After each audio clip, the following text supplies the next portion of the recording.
ada tengok orang post that bila during interview mereka akan guna AI untuk jawab soalan interviewer. Wah. Bagi Justin itu cara guna AI dia betul ke tidak? To me, tadi dua segi. One is the employer side, one is the employee side. First of all, kalau tadi Penny yang cakap yang dia guna AI jawab, I think the first step fasa, stage 1, phase 1, right, is okay. Why? Because dia guna AI, mungkin employee guna AI jawab, employer pun mungkin guna overclock. Employer punya AI faham employer nak apa. Employee punya AI faham dia punya employee punya kelebihan. Orang kadang selalu guna AI kan.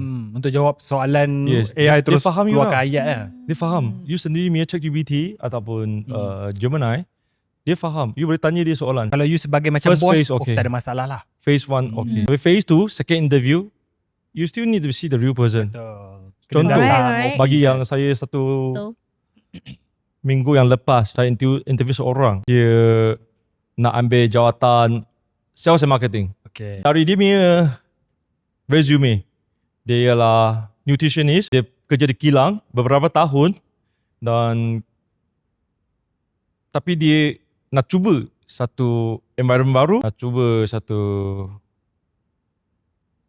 skill yang baru ataupun cabaran yang baru. Ikut AI analyst, dia tak sesuai untuk jawatan ni. Okay. Dan berbalik tadi yang awal saya bercakap, manusia, we know how to analyze.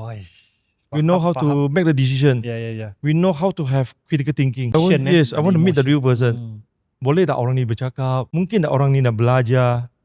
Takkan saya tengok kertas, takkan saya tengok dia analyst AI, saya boleh tahu.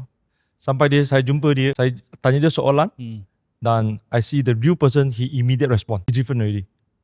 Saya tahu dia boleh ambil jawatan ni. And with his knowledge, in fact, ialah advantage. Sebab dia nutritionist, dia pernah kerja dekat kilang, sebab kilang tu yang macam pharmacist. Dia faham semua produk-produk, ingredient yang apa dalam. So he's good in that, she's good in that. Dan lepas saya jumpa dia, bercakap dengan dia, her response, her answer, feel he's suitable for the position. So maksudnya kalau dari segi AI punya statistik tak bagus, tapi sebabkan you observe sendiri, dia menggunakan tak mata, sesuai. Sebab orang sales kayak marketing kan, tapi dia punya background, dia punya pengetahuan dan dia punya study background tak sesuai.